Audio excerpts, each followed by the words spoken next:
Croeso Dyn Rost, Ceredigion. Welcome to Dyn Rost in Ceredigion.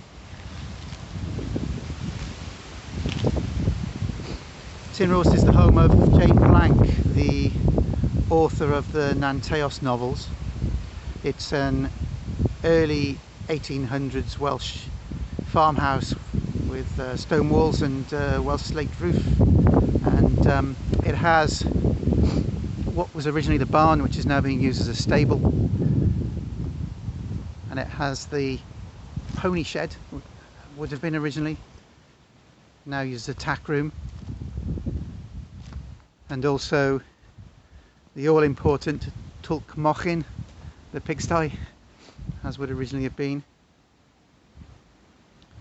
So Jane wrote the dipping pool, Nanteos dipping pool here, over the last 2 years. So let's go in and have a chat with Jane, and she can tell you a bit more about it.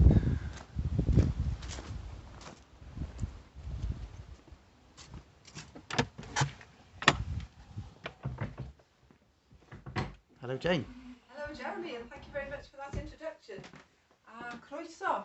Welcome to our home everybody, and diolch yn fawr iawn for the wonderful invitation to join you in your festival. Very much looking forward to joining you on Saturday, and llongyfarchiadau, how great to, even in these difficult times, to be putting on, Dale, Richards and the team, wonderful team out there, be putting on this festival for Celtic nations. So here we are, as Jeremy said, 1840, little farm out on the wastes, and a mile and a half from the Welsh coast, and as you can see, wonderful big fireplace. This was the main feature of the farm at the time. The fire would have been lit and would have been on constantly, kept overnight as well, probably a turf fire, something like that, in the 1840s. We've got the crane left here from a little bit later than the original house probably, and there would have been a great cauldron lowered down into the open fire or lifted up, and that would have been on the boil all the time, with various soup and scraps and little bits from the poor old pig outside chucked in there. So some of you might have been following my Instagram live readings at 6 o'clock here, 1 o'clock Eastern time, every Thursday from Plas Nanteos. Now Plas Nanteos, as Jean Ginger knows and Gwyneth Coldrow knows, is a most wonderful George II mansion, palatial mansion, just outside Aberystwyth.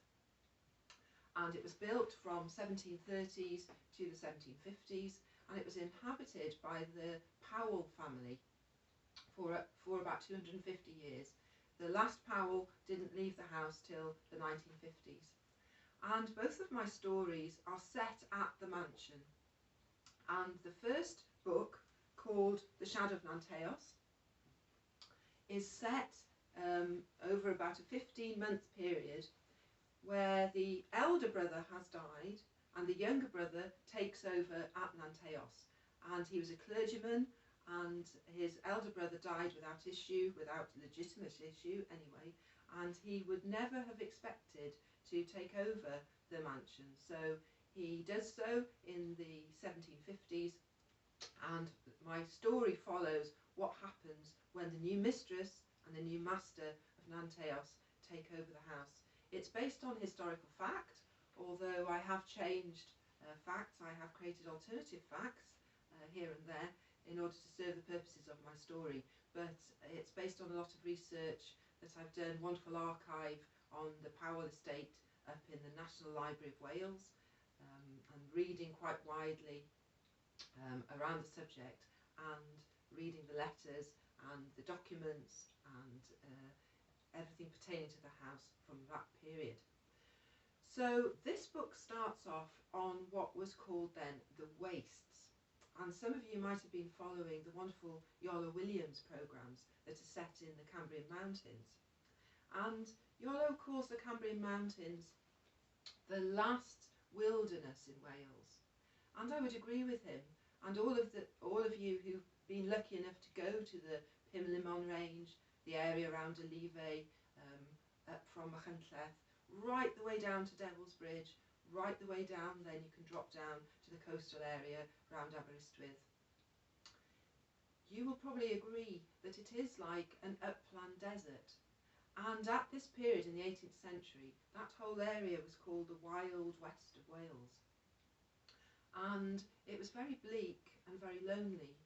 But what pulled people up there and what made it valuable was the ore and the lead deposits that were up there that had been mined since pre-Roman times, and that very much were being fought over between the Crown, local landowners, and of course a wedding bubble, people like my ancestors, people like Jean Gindra's ancestors, and many of you who have ancestors who did leave Wales in the 18th century and the 19th century to go to the New World. Many of you will have ancestors from the Tregaron region, from the Aberaeron region, Aberystwyth region, and particularly my second book, which has just been published by Alolva, was published last month. I'm very, very pleased to say it was the best-selling novel in Wales in September, the month it came out, so I'm absolutely thrilled about that. It would be nice if I could carry that on until Christmas. So the second book in particular looks at the lives not just of the Powell family in Nanteos, but it also looks at the lives of the people who laboured on their estates. So basically our ancestors, the hatters, the weavers, the fishing folk, the small farmers, the people in the mills, the people working in the ore industry, women and men and children in the most terrible conditions up in the mountains of the Cambrians in West Wales. So both books start out on those mountains, which is known as the Welsh desert or the Celtic desert. And the first book, the Shadow of Montaos, starts in October, and what we see right at the very beginning is the landscape depicted, and into the landscape then comes a coach, and in that coach are the new younger son William Powell and his wife Elizabeth Powell, who have inherited the mansion after the sudden death of their brother, who has no legitimate child. And I'd like to just read you the very beginning, chapter 1, from the Shadow of Nanteos. Save you a bit of time if you ever do buy the book. And it depicts really what the landscape was like. The metal cage squeaks and groans in the wind. Suspended from a pole at the crossroads, the highest point on the road from Devil's Bridge, it twists slowly on its chain. Through the bars a skull stares out, eyes long gone, the fine teeth leer. In the pass below, a coach with outriders and a laden wagon seems hardly to move against the dark bulk of the mountain. The wind is a constant moan that is by now hardly consciously heard by the travellers, but its presence is felt as a low, pernicious anxiety. The rain has failed to fall, but threatens still in the layers of grey sky.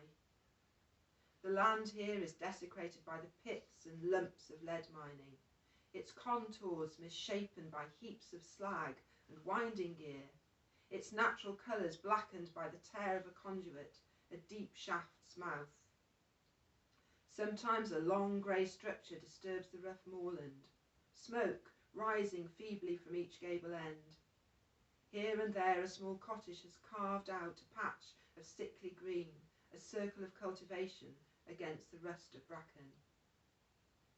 So right at the beginning, the very first sentence, we are at the scaffold. And these scaffolds, I'm sure that's the case in many countries, were at crossroads and often in out-of-the-way places. So people would process up to the scaffold to see the public hanging, the public strangling, the public humiliations. But this same crossroads features in both of the books at the beginning. And just as we see in the beginning of the Shadow of Nanteos, the family crossing this waste, coming out of this bleak situation, and then down into the valley and to Nanteos for the first time, and we see the contrast there, and I'll read you that in a moment. So in this book, in The Dipping Pool, we see Calan Mai, so that's a spirit night. It's the May holiday, right at the end of May, where the people would be celebrating and making rites. Some people call it the dark arts, other people call it celebrating life, would be out there and they would be blessing the crops, and they would be trying to bring good luck and good fortune on the beasts on which they so depended for the following summer. So here we are in the second book, and we're out in the same atmosphere there, and the people, again, they're passing this what would be called the Crogbren, where people were hung on the scaffold, and they would be then meeting the dancers in the dark. But now they can see the great bonfires, just make out the crowds surrounding them. With a new energy, the people turn their backs on the hanging man and make their way towards the light. Before they reach the great fires, there are dancers in the dark. The old crwths and harps of the strangers play harmonies and rhythms not of these mountains. Wooden boards have been laid, and the women of the travelling people, the gypsies, up from the camp at Tregaron, stamp at them with their clogs. They wear their long hair loose, their clothes colourful even in the torchlight, skirts sewn with coins. Though their dancing has a little of the travelling fair to it, the ribbon flicking, the high-pitched whoops and shouts, it is unfamiliar to many on the hill tonight. The women's feet stay in contact with the ground. They do not skip and reel, but swirl and stamp. They rap the ground sharply with their steel toe caps, like ewes stamping a warning. Their arms curl above their heads. Some clap and sing in their strange language with hard nasal voices.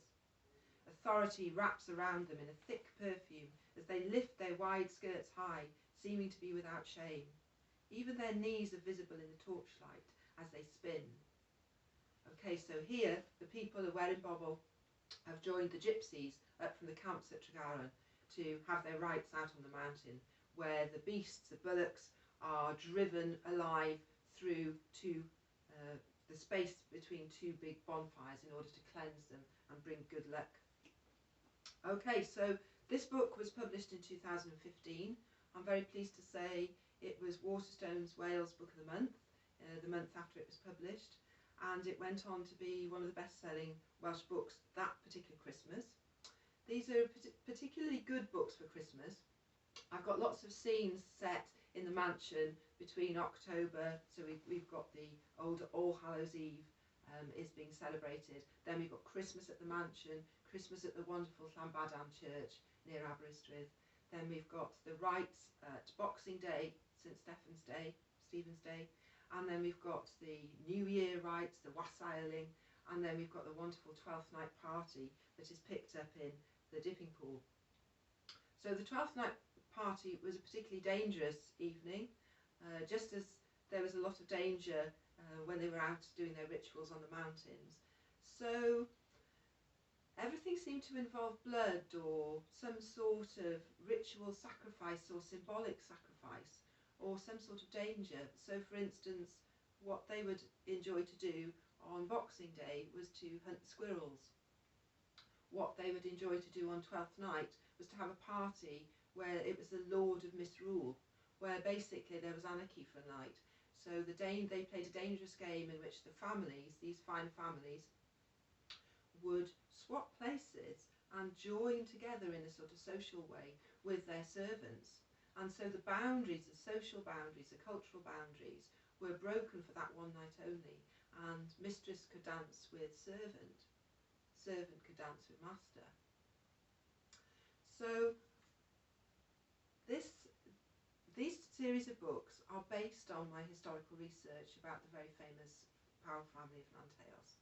And some of you might have heard of the Nanteos Cup, which is thought by some to be the Holy Grail, and which is now, after it was stolen, safely lodged for us to see behind glass in the National Museum of Wales, National Library of Wales, up in Aberystwyth. But I have bent the facts. I've killed some people who didn't die. I've introduced people who didn't exist. People have fallen in love that might not have fallen in love with real in real life, but I couldn't resist it. I've had a lot of fun. I wrote most of this second book here upstairs in my desk, on my desk, overlooking the fields to the back, and part of the book in the wonderful Nanteos mansion itself that I was lucky to be able to use as we were having building work done on our little farm. So I've thoroughly enjoyed my time writing these two books. There might be a third book in the offing, I'm not sure. I know Gindra is being very persuasive on her side. There's also a possibility that I might like to write from a male protagonist point of view if there is going to be a third book. I have left things open. There are a few mysteries at the end of the book for the reader to themselves make up in their own mind what might well have happened, and also to allow me to further explore the story in the future. So I'd just like to say thank you so much for joining me, and I wish you the very best of luck for your wonderful festival, and see you on Saturday. Diolch yn fawr iawn i Dale a'r tîm, Dale Richards a'r tîm. Diolch i Ian Samways a phawb, a boblwch i chi gyd allan yn America, a dwi'n gobeithio bod chi'n mwynhau yr wyl yn enfawr. Diolch yn fawr iawn.